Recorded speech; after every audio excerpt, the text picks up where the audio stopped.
Nah, sekarang Prabu Siliwangi itu siapa? Nah, sebetulnya dalam sumber-sumber primer itu tidak ada disebut nama Prabu Siliwangi. Tapi dalam sumber-sumber sekunder ya seperti Babad Pajajaran ya, Wawacan Sejarah Galuh ya, dan Wawacan Walang Sungsang dan yang lain-lain itu ada disebut nama Prabu Siliwangi. Nah, tapi sumber-sumber ini ditulisnya itu sekitar 300 tahun setelah kerajaan Sunda runtuh. Nah, namanya tuh Sri Baduga Maharaja. Nah, beliau itu sebenarnya berasal dari keturunan Raja Galuh. Gitu. Tapi kan Galuh itu pengembangan lanjut itu menuju ke arah Bogor. Nah, Bogor itu di sana disebutlah Pakuan sebagai ibu kota. Lalu kerajaannya itu sebutnya Pajajaran.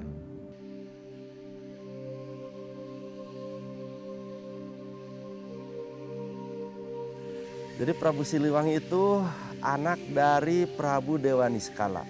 Prabu Dewa Niskala itu seorang raja di Kawali, cuma pada waktu itu nama kerajaannya sudah berubah dari kerajaan Sunda Galuh ke kerajaan Galuh Pakuan. Nah itu, jadi beliau itu anak dari Dewa Niskala, seorang raja Galuh Pakuan yang berpusat di Kawali. Sedangkan Dewa Niskala itu seorang anak lagi ya, seorang anak dari Prabu Niskala Wastukancana. Nah, Niskala Wastukancana itu seorang raja di kerajaan Sunda Galuh yang bertahta juga di Kawali. Nah, seterusnya Prabu Niskala Wastukancana itu seorang anak lagi dari Prabu Linggabuana. Nah, Prabu Linggabuana juga itu seorang raja Sunda Galuh juga yang bertahta di Kawali.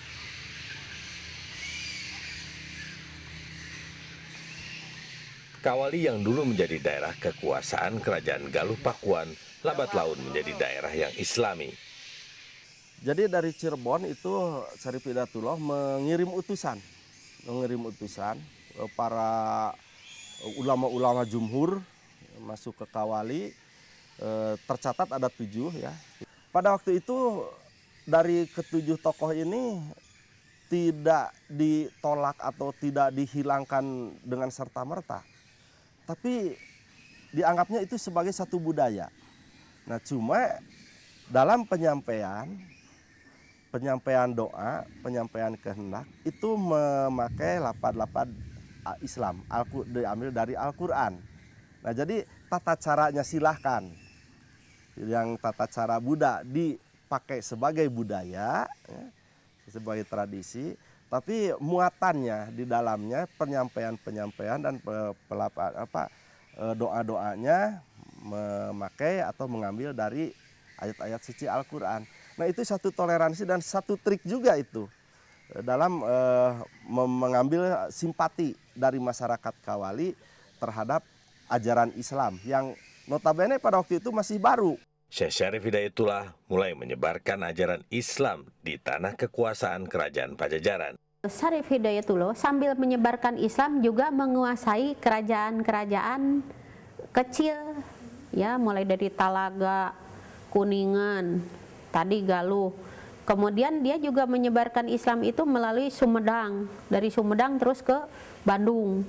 Ada lagi yang tadi melalui Majalengka, kemudian ke sana ke Kawali, ya. Nah, setelah itu ada lagi yang dari Talaga itu ke Sagalaherang itu di Subang, terus ke mana? Itu ke Cianjur, ya. Nah, jadi bayangkan bahwa sambil menyebarkan Islam, ini Sunan Gunung Jati juga sebetulnya sebagai katakan sultan berpengaruh juga di wilayah-wilayah kerajaan bawahan ini, meskipun tidak langsung ya. Dalam naskah hanya perang dengan Majalengka. Dengan Pajajaran tidak terjadi karena keburu tilem lah Pajajarannya, ngahiang gitu, hilang.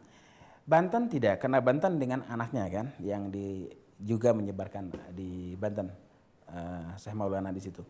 Yang lainnya saya tidak menemukan konflik yang terlalu besar ya. Hanya ada satu dengan Galuh, kerajaan Galuh. Galuh yang semula Pajajaran itu di sana juga masih penganut agama yang cukup taat untuk agamanya saat itu ada juga konflik perang sedikit. Tapi pada umumnya tidak muncul banyak sekali peperangan. Saya kira tidak. Semuanya dilakukan dengan dakwah, persuasif, edukatif, dan sangat damai. Dalam pandangan saya untuk Cirebon itu damai. Syekh Syarif Hidayatullah sebagai pemimpin kerajaan Caruban Nagari semakin memperluas wilayah dakwahnya. Kerajaan Caruban Nagari sendiri merupakan salah satu kerajaan Islam di Tanah Jawa selain Kerajaan Demak.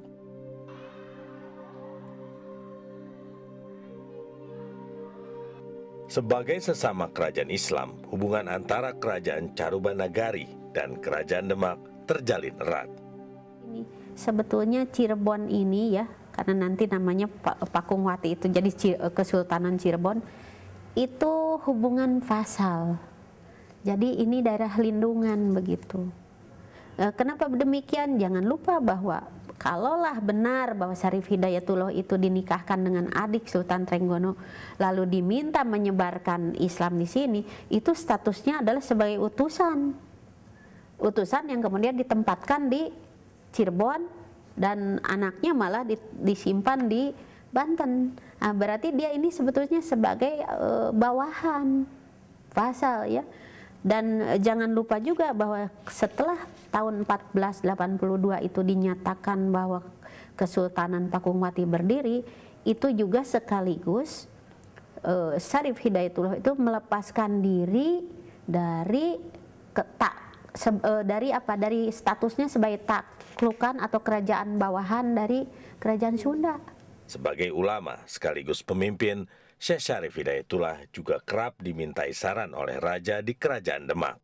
Kalau melihat sumber yang mengatakan bahwa Syarif Hidayatullah pertama datang ke Demak itu sebetulnya pertama karena dia dilihat sebagai ulama yang agamanya dalam ya, pemahaman Islamnya kuat, lalu ini diterima di istana itu sebetulnya sebagai ulama yang banyak memberi masukan. Nah, tapi karena juga nanti diberi tugas politik itu, nah itu makanya kalau dilihat ya dia sebagai adik ipar dari Sultan Trenggono kan, bisa saja dia memberikan nasihat gitu.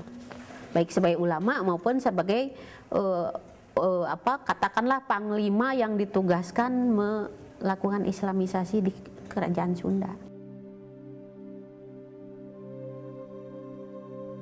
Memang sudah ada komunitas itu, tapi kalangan elitnya itu belum ya. Kalangan elit tuh misalnya di sana ada yang namanya Adipati Keling.